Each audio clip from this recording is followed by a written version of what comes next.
a otro amigo, al doctor Isaac de Paz González, a quien agradezco siempre la amistad, su generosidad, eh, próximo ministro de la Suprema Corte de Justicia de la Nación. Si es que no lo descarrilan el proceso, no, no.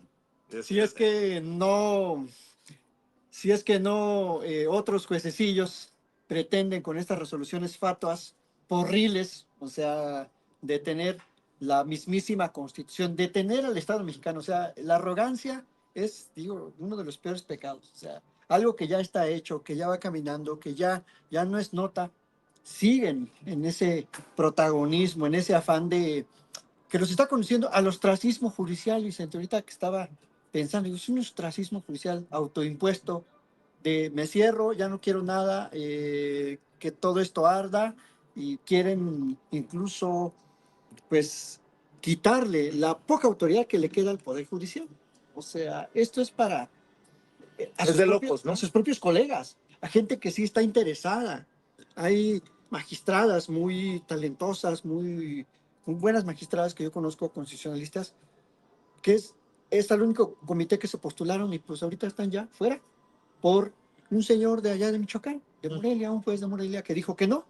Bueno, la realidad es que el de Morelia seguramente sigue las instrucciones de aquí, de un ladito, Suárez 1, Vicente, y creo que, y esto pues me hago responsable de lo que voy a decir, que es lo que yo pienso, creo que forma parte también de una estrategia internacional, Vicente.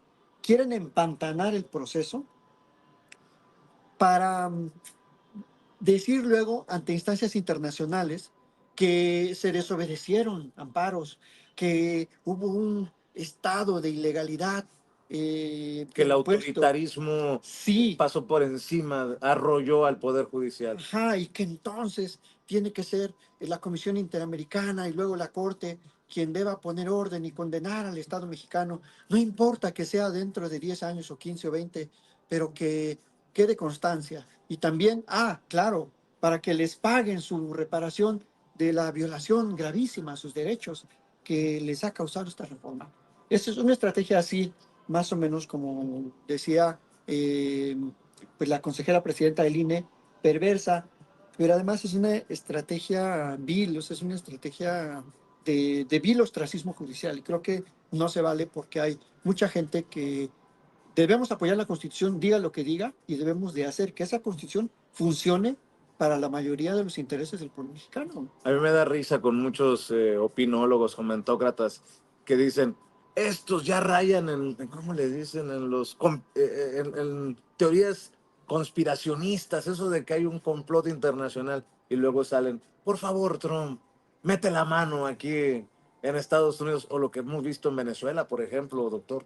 Lo vimos aquí, en el Ángel de la Independencia, gente del Poder Judicial y yendo a pedirle allá a la embajada, en un vil acto de entreguismo, de antipatriotismo, de pues, básicamente que están cometiendo un delito de traición a la patria, diciendo, por favor, Estados Unidos, tienes que intervenir en México. Primer acto. Segundo acto, segundo tipo de actos, hay quejas, hay ya solicitudes de audiencias temáticas sobre independencia judicial en la Comisión Interamericana. O sea, los abogados siempre lo que decimos lo debemos sostener con hechos, con evidencias, con documentos. Ahí están los documentos, ahí están cómo algunas asociaciones están yendo a la Comisión Interamericana a llevar esos temas, cómo fueron a Washington. Muy al estilo panista. Claro, claro, claro. O sea, me hiciste acordar de Marco Cortés o de Mariana Gómez del Campo. O de la candidata del PRIAN, que me disculpe porque no le gusta ver que le digan la candidata.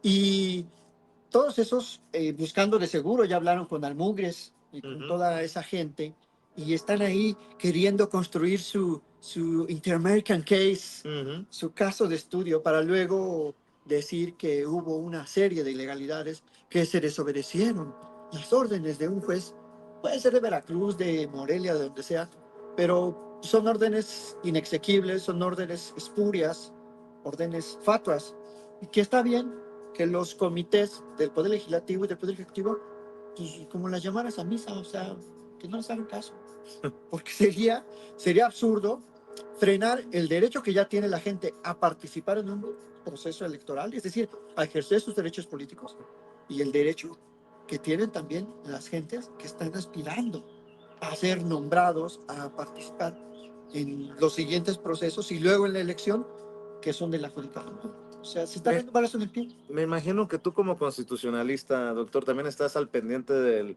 paquete de reformas que se viene, ¿no? Porque lo ha hablado la presidenta, ya lo han mencionado los coordinadores parlamentarios de Morena, tanto en la Cámara de Diputados como en el Senado. Y no sería poca cosa el paquete de reformas a la Constitución que se pretende, doctor. No es poca cosa, Vicente. Ya las 12 macro reformas, que no son 12, sino son muchas más, que se han aprobado, principalmente que se agrupan en 4 sectores que yo identifico en la Constitución: las reformas de derechos humanos, de los derechos de las mujeres, de igualdad sustantiva, la reforma de los pueblos originarios, que les da mucho más autonomía, moderniza esa autonomía malograda en el 2002 que medio el Congreso ahí les concedió en aquel tiempo con Fox, gracias a la presión del ejército zapatista, pero ahora abarca propiedad intelectual, telecomunicaciones de los pueblos, presupuesto, autonomía presupuestaria, y la reforma que tiene por objeto también retomar el control energético del Estado mexicano, porque ¿cómo vamos a creer que le dimos el control a las empresas extranjeras y éramos presa fácil del aumento de los precios, de cómo iban engullendo el mercado eléctrico a costa de lo que ellos nos llamaban consumidores, como si la energía fuera un bien como cualquier otro? La energía es algo muy importante. Nada funciona, esto no funcionaría. Todos los derechos funcionan con energía. La educación, el derecho al agua para bombear el agua, el derecho a la información, todo. Una primaria, imagínate que no hay luz. ¿Con qué prenden el proyector? ¿Con qué prenden las computadoras? O en las universidades. Entonces, es muy importante que se retome el control del sector energético, ahora en el nuevo artículo 27, el nuevo artículo 28 constitucional, en el 25. O sea, se está desmontando esa constitución neoliberal y está emergiendo como de las ruinas la constitución social. Y eso es algo que no están alcanzando a ver, sobre todo los derrotistas de la oposición, sus corifeos en los medios, no están alcanzando a ver que hay una nueva constitución. ¿Por qué? Porque hay un nuevo poder, y el poder eso va a hacer. El poder es para modificar las reglas, y modificarlas en este caso, y solo tiene sentido, a favor del pueblo. Entonces, esa es la nueva constitución que no están Una viendo. constitución tal vez más apegada al humanismo mexicano. Por supuesto, una constitución que reconoce las vulnerabilidades sociales. O sea, cuando yo, que tengo un familiar, Vicente, con discapacidad, nunca en sus 57 años el Estado mexicano la había volteado a ver.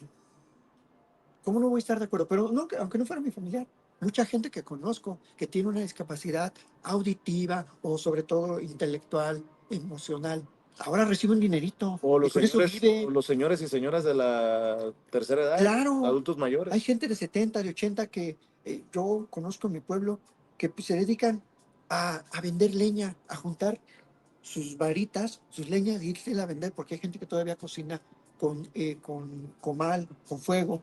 Y eso no lo van a ver esta gente que anda aquí en Polanco, que piensa que la República es Mazarik y las plazas estas rimbombantes. Por eso están en contra de los derechos de la gente pobre. Y por eso quienes estamos a favor de una nueva construcción social, tenemos que decir por qué sí funciona y por qué no es una cosa de demagogia social darle dinero a los pobres. Porque antes se le daba dinero a los ricos, básicamente, Fobaproa, exenciones, antes era entregarle todo a los ricos, ¿no? Y todavía sigue ahí una estructura neoliberal muy bien montada. Por eso digo que se está desmontando la Constitución, que no es del todo una nueva, pero está emergiendo con buenos pisos de este edificio que políticamente le han llamado la, la transformación, la El cuarta segundo transformación, piso. pero que es mucho más allá. Creo que tiene que emerger una nueva constitución social a favor del pueblo, y pues de ahí que quienes estamos interesados en ello, también estamos interesados en llegar a la Corte para que eso prevalezca, porque mira lo que están haciendo. Todavía en la sesión de hoy, el ministro Lainez insiste en que hubo violaciones al procedimiento legislativo, en la reforma judicial.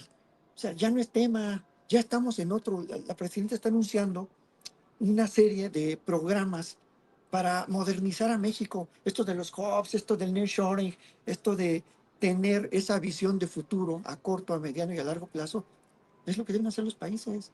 Y estos siguen ensimismados en que, ay, que no hay elecciones judiciales. Va a haber, le pese a quien le pese, como dices tú, ¿no? Y ojalá que en algún momento pueda decir yo, ese señor que aparece en pantalla, el honorable ministro, es amigo de Sin Censura y de su servidor. Querido Isaac, estamos al pendiente de lo que opinas también en redes sociales, de lo que haces. ¿Por qué no cerramos, al menos por esta ocasión, antes de correr a lo que tenemos que hacer con tus redes sociales? Gracias, Vicente. Bueno, sobre todo agradecerte que fuiste uno de los primeros grandes comunicadores que me abrió el espacio y no solo a mí, a mucha gente que básicamente pues tiene un afán de divulgación o a gente como hace rato, a la señora de Pasadena, a la paisana, a gente del pueblo. Y eso creo que ninguna plataforma, ningún Juay de Rito, ningún Cero Gómez lo va a lograr nunca jamás. O sea, el cariño de la gente y el hablarle directo a la gente creo que es algo que todos tenemos que agradecerle a Sin Censura. Así que muchas gracias. Suscríbanse a Isaac de Paz González en YouTube y en Twitter o X, @Isaac de Paz con Z. Muchas gracias. No, muchas gracias. Ya me hizo el día el doctor Isaac de Paz González, muy generoso siempre, el próximo ministro de la Suprema Corte de... Eso lo digo yo, no lo dice él, para que luego no empiecen con sus cosas. Mi querido Toño, permíteme regresar las cámaras y los micrófonos de Sin Censura ya contigo, mientras precisamente nos arrancamos al compromiso que tenemos el doctor Isaac de Paz González y tu servidor. Yo les digo, aquí no paramos, ¿eh? No piensen que porque, oye, no está Vicente en pantalla, se ha de estar rascando el izquierdo, no. Andamos chicoteados, como decimos por allá en Sonora, y por eso,